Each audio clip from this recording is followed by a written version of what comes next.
Video শুরু হওয়ার আগে বলি আপনারা সবাই like share comment and subscribe করে ফেলবেন এবং বেল আইকনটা ক্লিক করে দেবেন যেন আগে আসা নতুন ভিডিওগুলোর নোটিফিকেশন আপনার পর্যন্ত পৌঁছাতে পারে। হাই গাইস, আমরা ভিউ ট্যাবের প্রথম অংশ পর্যন্ত দেখেছি। আমরা ভিউ ট্যাবে যদি আমরা প্র্যাকটিস ডকুমেন্টটা ওপেন করি, ভিউ ট্যাবের জুম পর্যন্ত দেখেছি। এরপরে অপশনগুলো আজকে আমরা এক্সপ্লোর করব, মানে এই ভিডিওতে এক্সপ্লোর করব। দেখেন এখানে আমাদের একটা অপশন আছে, এই উইন্ডোজ অপশন আছে। উইন্ডোজ অপশনে যে প্রথম অপশনটা আছে সেটা হচ্ছে নিউ উইন্ডো। আপনি চাইলে এই যে ডকুমেন্ট আছে এই ডকুমেন্টটাকে আপনি হাত লাগাবেন না। আপনি এখান থেকে কিছু নষ্ট হয়ে যেতে পারে, কনফিডেন্সিয়াল ফাইল ভয় আছেন, তো আপনি এইরকম এক্স্যাক্ট সেম কপি আরেকটা এখানে ক্রিয়েট করবেন জাস্ট ওয়ান ক্লিকের মাধ্যমে। ক্রিয়েট করার পর আপনি ওই ক্রিয়েশনটাকে পড়বেন, ওইটাকে আপনি যা ইচ্ছা তা করতে পারেন, ডিলিট করতে পারেন, সব করতে পারেন, সমস্যা নেই।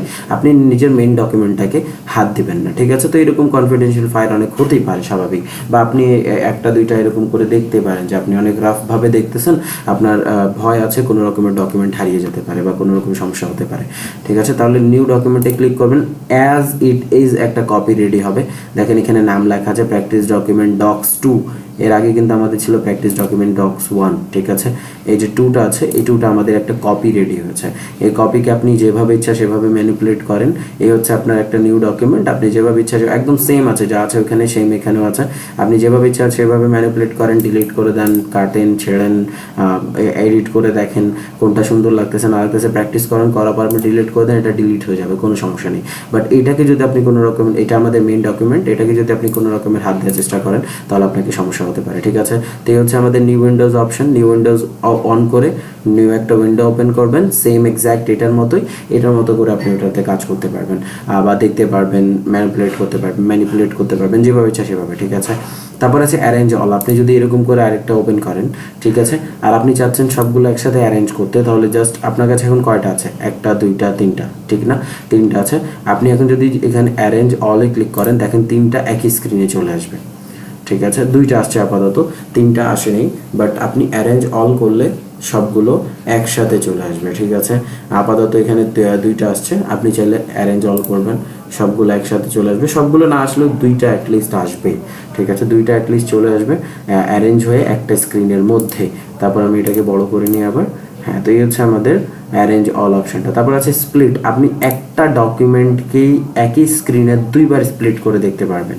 আপনার স্ক্রিনটা স্প্লিট হয়ে যাবে, একই ডকুমেন্ট দুইবার শো করবে, কিন্তু হেডার ফুটার শো করবে না, মানে ট্যাব আর এগুলো শো করবে না, শুধু কন্টেন্ট দুইবার স্প্লিট হবে।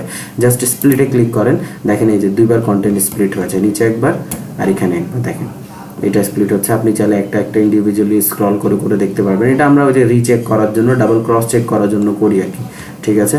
যে কোনো জায়গায় বিচ্ছিরি দেখা যাচ্ছে কিনা, কোনোভাবে কিছু কোনো সমস্যা হচ্ছে কিনা, ঠিক আছে? দেখেন এখানে আমরা ক্রস চেক করার জন্য করি, ঠিক আছে? তো এই হচ্ছে আমাদের স্প্লিট। যদি আপনি রিমুভ স্প্লিটে ক্লিক করেন আবার স্প্লিট শো হয়ে যাবে। তারপর আমাদের কাছে একটা অপশন আছে ভিউ সাইড বাই সাইড। আপনি চাইলে আপনার দুইটা উইন্ডোকে সাইড বাই সাইড রাখতে পারবেন, অর্থাৎ দুইটা ডকুমেন্ট আপনার কাছে আছে, সাইড বাই সাইডে ক্লিক করবেন। তারপর এখান থেকে আপনি সিলেক্ট করবেন যে আপনার, দেখেন এখানে অসংখ্য খোলা আছে না, আমাকে আস্ক করতেছে যে আমার এই মেইন ডকুমেন্ট যেটা এখন ব্যাকগ্রাউন্ডে ওপেন আছে এটার সাথে আপনি আর কোনটাকে চাচ্ছেন। তা আমি এখানে বলবো যে আমি প্র্যাকটিস ডকুমেন্ট 1টাকে চাচ্ছি, ঠিক আছে? তো আমি প্র্যাকটিস ডকুমেন্ট 1 সিলেক্ট করার পর ওকে ক্লিক করবো। দেখেন সাইড বাই সাইড আমার ডকুমেন্টগুলো ওপেন হয়ে যাবে, ঠিক আছে? এখানে এরপরে একটা অপশন আছে যেটা আমি আপনাদেরকে যদি দেখাই, সিনক্রোনাস স্ক্রলিং। এটা যদি অন থাকে তাহলে আপনি একটা স্ক্রল করবেন, দুইটাই স্ক্রল হবে। যদি আমি আপনাদেরকে দেখাই, আপনি একটা স্ক্রল করবেন, দুইটা স্ক্রল হবে। দেখেন এই যে আপনি এটা স্ক্রল করবেন, আচ্ছা এখান থেকে আমরা একটু সিনক্রোনাস স্ক্রলিংটাকে দেখি, হ্যাঁ আছে, দেখেন একটা স্ক্রল করতেছি, দুইটা স্ক্রল হচ্ছে, তাই না? আবার যদি আমি এখান থেকে গিয়ে সিনক্রোনাস স্ক্রলিংটাকে অফ করে দিই তাহলে দেখেন একটা স্ক্রল করবো একটাই হবে, এখান থেকে একটা করবো একটাই হবে। তো এটা হচ্ছে আমাদের উইন্ডোজের side by side view, view ট্যাবের উইন্ডোজের সাইড বাই সাইড অপশন। আর তার সাথে সাথে সিনক্রোনাস স্ক্রলিং, যে একসাথে সিঙ্ক করে স্ক্রল হবে, এটা আবার অন করেন, দেখেন একসাথে স্ক্রল হবে, ঠিক আছে? এই হচ্ছে আমাদের সিনক্রোনাস স্ক্রলিং এবং সাইড বাই সাইড ভিউ। এটাকে আবার আমরা বড় করে ফেলি, বড় করার পর এই যে এখানে চলে আসে, এটা হচ্ছে রিসেট উইন্ডো পজিশন। এটা আপনি চাইলে আবার রিসেট করতে পারবেন সব উইন্ডোগুলোকে, ঠিক আছে? একবার আপনি নষ্ট করে ফেললেন কোনোভাবে, তো আবার রিসেট করতে পারবেন, ঠিক আছে? ওকে, তারপর এখানে দেখেন আমাদের কাছে এখানে একটা অপশন আছে, এটাকে আমরা অফ করে দিই। তারপর সাইড বাই সাইড এটাকে আমরা অফ করে দিই, ঠিক আছে? এটাকে আমরা অফ করে দিই, ওকে। তারপর দেখেন আমাদের কাছে সুইচ উইন্ডো আছে। আপনি চাইলে তিনটা উইন্ডো, এরকম অসংখ্য উইন্ডো থাকতে পারে, আপনি একটা থেকে আরেকটাতে যেতে পারবেন, ঠিক আছে? সুইচ উইন্ডো করে করে যেতে পারবেন। ক্লিয়ার? দেখেন আমাদের এখন ডকুমেন্টগুলো ছোট হয়ে আছে, আমরা সবগুলোকে বড় করে ফেললাম। তারপর দেখেন আমরা এখান থেকে সুইচ উইন্ডো করব, দেখেন আমাদের পরেগুলোতে নিয়ে যাবে। ডকুমেন্ট 1, এটা আমাদের ডকুমেন্ট 1। এবার ডকুমেন্ট নম্বর 1 চলে যাচ্ছি, দেখেন এখানে 1 লেখা আছে, ডক্স নাম্বার 1।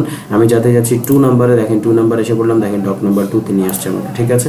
তো এরকম করে আমরা একটা থেকে আরেকটা উইন্ডো সুইচ করতে পারবো। এখানে অসংখ্য উইন্ডো হয়ে যাবে, আমরা একটা থেকে একটা সুইচ করতে পারবো। এই হচ্ছে আমাদের উইন্ডোজ অপশনটা। তারপর আমাদের একটা অপশান আছে, সেটা আমি আপনাদেরকে দেখাই। এটা অনেক ইম্পর্টেন্ট আপনাদের জন্য। কেন আমি দেখাচ্ছি এটা ইম্পর্টেন্ট সেটা আপনারা একটু পরে বুঝতে পারবেন। লাইক আমাদের অনেক সময় একই কাজ বারবার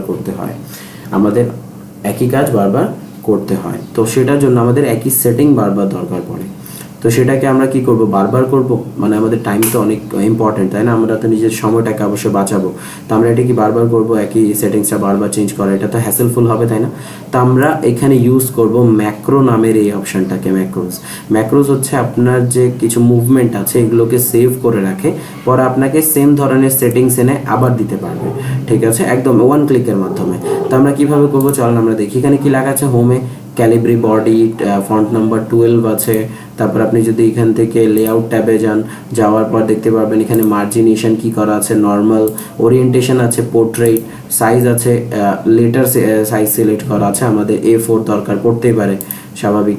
এখানে লেটার সিলেক্ট করা আছে, আমাদের A4 দরকার পড়তে পারে। কলাম একটাই আছে, আমরা এগুলো যে চেঞ্জেস আছে আমাদের করতে হয় মাঝে মাঝে, তো এগুলো আমরা একবারে করতে পারবো। কিভাবে দেখেন, আমি এখান থেকে ভিউ ট্যাবে যাব, ম্যাক্রোটাকে অন করব। অন করার পর রেকর্ড ম্যাক্রোতে ক্লিক করব। তারপর এখানে আমাকে একটা নাম দিতে হবে, আমি আপাতত দিয়ে দিচ্ছি সিভি। ঠিক আছে? সিভি দেওয়ার পর আপাতত এরকমই রাখলাম, রাখার পর ওকে ক্লিক করলাম। দেখেন আমাদের ম্যাক্রো রেকর্ডিং শুরু হয়ে গেছে। কিভাবে বুঝবো, আমাদের মাউসের উপরে দেখেন একটা টেপ রেকর্ডার চলে আসছে, তাই না?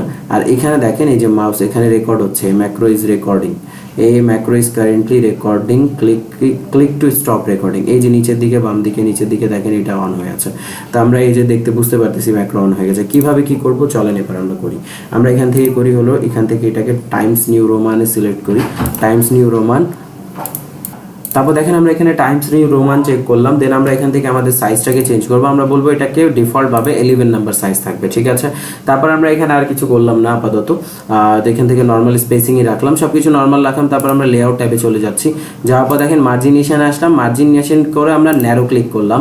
তারপর ওরিয়েন্টেশনে আসলাম, ওরিয়েন্টেশন আমাদের ধরেন একটা ওরিয়েন্টেশন দরকার যেটা ল্যান্ডস্কেপ, আমাদের পোর্ট্রেট দরকার নেই এখন আপাতত, আমরা ল্যান্ডস্কেপ নিলাম। নেওয়ার পর আমরা পেজের সাইজটাকে ছোট করব, লাইক এখান থেকে আমরা গেলাম A4 করে দিলাম, A4 হয়ে গেছে আমাদের। তারপর আমরা আর কিছু চেঞ্জ না করে এভাবে রাখলাম। এটা হয়ে গেছে আমাদের কিছু প্রি সেটিং যেগুলো আমাদের কাজের আগে করতে হয়, এটা বারবার করাটা হ্যাসেল হয়, এই জন্য আমরা ম্যাক্রো রেকর্ড করতেছি। এইটুকু করলাম, করার পর আমরা চলে যাব ভিউ ট্যাবে। এখান থেকে ম্যাক্রোজে চলে গিয়ে পজ, এখানে স্টপ রেকর্ডিং আছে, স্টপ করতে পারবেন অথবা পজ করতে পারবেন। পজ মানে হলো এরপরে আপনার কিছু সেটিংস আপনার লাগবে, সেগুলো আপনি করতে পারবেন। তো আমি আপাতত স্টপ করে দিচ্ছি, আমার পজ করার কোনো দরকার নেই। এখান থেকেও স্টপ করতে পারবেন, এই যে এখান থেকেও স্টপ করতে পারবেন। ঠিক আছে? নিচে বাম দিকে যেটা আছে, আমি আপাতত উপর থেকে স্টপ করতেছি। দেখেন ম্যাক্রো রেকর্ড হয়ে গেছে। আপনার যদি বিশ্বাস না হয় আপনি দেখতে পারবেন ম্যাক্রোটা রেকর্ড হয়ে গেছে। আমি দেখাচ্ছি আপনাদেরকে। দেখেন আমি এই ডকুমেন্টটাকে কেটে দিই। ঠিক আছে? এই ডকুমেন্টটাকে আমি ডোন্ট সেভ দিয়ে কেটে দিই। দেখেন কিচ্ছু থাকবে না, আমরা ডকুমেন্টটাকে কেটে দিলাম। এরপর আমরা জাস্ট আমাদের ডকুমেন্টটাকে আবার ওপেন করব। ঠিক আছে? দেখেন আমাদের ওয়ার্ড ডকুমেন্টটাকে একদম নতুন করে ওপেন করতেছে, একদম 2019-এর যে আছে স্টার্টার আছে, স্টার্টার টেমপ্লেট থেকে, স্টার্টার এরিয়া থেকে ওপেন করতেছি। দেখেন এই যে এখানে ব্ল্যাঙ্ক ডকুমেন্টে ক্লিক করেন, দেখেন কোনো সেটিংস আপনি পাবেন না যেগুলো আমরা করেছিলাম। এই যে ক্যালিব্রি বডি 11 চলে আসছে, তারপর লেআউটে গিয়ে দেখবেন এখানে মার্জিন চলে আসছে, নর্মাল, ওরিয়েন্টেশন চলে আসছে, পোর্ট্রেট, সাইজ চলে আসছে, লেটার। এইটা হচ্ছে আমাদের হ্যাসেলের কাজ, বারবার এসে সেটিং চেঞ্জ করা। তো এইটা আমরা ম্যাক্রোর মাধ্যমে করে ফেলছি। এখন আমরা কিছু ক্লিকের মাধ্যমে আবার ওই সেটিংসগুলো নিয়ে আসতে পারবো। ভিউ ট্যাবে যান, যাওয়ার পর ম্যাক্রোজে ক্লিক করেন, করার পর এখানে ভিউ ম্যাক্রোজে ক্লিক করেন। এখানে দেখেন লেখা আছে সিভি, যে নাম আমরা সেভ করেছিলাম সেই সিভি নামটাকে ক্লিক করে জাস্ট এখান থেকে রান ক্লিক করবেন। অটোমেটিক আপনার পুরা কন্টেন্ট ওই যেভাবে আপনি প্রি সেট আপ দিয়েছিলেন হয়ে গেছে। টাইমস নিউ রোমান, সাইজ 11, লেআউটে গিয়ে দেখেন মার্জিন হয়ে গেছে আমাদের ন্যারো, ওরিয়েন্টেশন ল্যান্ডস্কেপ, সাইজ হয়ে গেছে A4। এইটাই হচ্ছে আমাদের মেইন ম্যাক্রোজের কাজ। আশা করি আপনারা বুঝতে পারছেন। এটা প্র্যাকটিস করবেন, কোনো সমস্যা হলে আমাকে আবার জানাবেন, আমি আপনাদেরকে দেখাই দিব। তারপর একটা অপশন আমাদের কাছে আছে, last option of this series, যে আমরা লাস্টে যে ট্যাবের অপশনস দেখতেছি সেই সিরিজের লাস্ট অপশন এটা, সেটা হচ্ছে প্রপার্টিজ। আপনি চাইলে এই প্রপার্টিজটাকে এক্সপ্লোর করতে পারেন। এই প্রপার্টিজে ক্লিক করবেন, ফাইল ট্যাবে নিয়ে যাবে, সোজা ফাইল ট্যাবের ইনফো ট্যাবের এই প্রপার্টিজ অপশনে নিয়ে যাবে, যেটা আমি আপনাদেরকে ফাইল ট্যাবে অলরেডি ডিসক্রাইব করে দিয়েছি, ঠিক আছে। তো আপাতত আপনারা এটা করবেন, এটা ডিসক্রাইব করতে। এটা হচ্ছে আমাদের পর্যন্ত আমাদের এই ট্যাবের ইন্ট্রোডাকশন থাকবে। তো আমরা ট্যাবের যতটুকু ইন্ট্রোডাকশন ছিল সবগুলো শেষ করে ফেলছি। আপাতত আমাদের ট্যাবের কোনোই থাকবে না, এরপর আমরা প্রজেক্ট শুরু করব। তো এই পর্যন্ত আপনারা প্র্যাকটিস করবেন। সুস্থ থাকবেন, ভালো থাকবেন। ধন্যবাদ সবাইকে।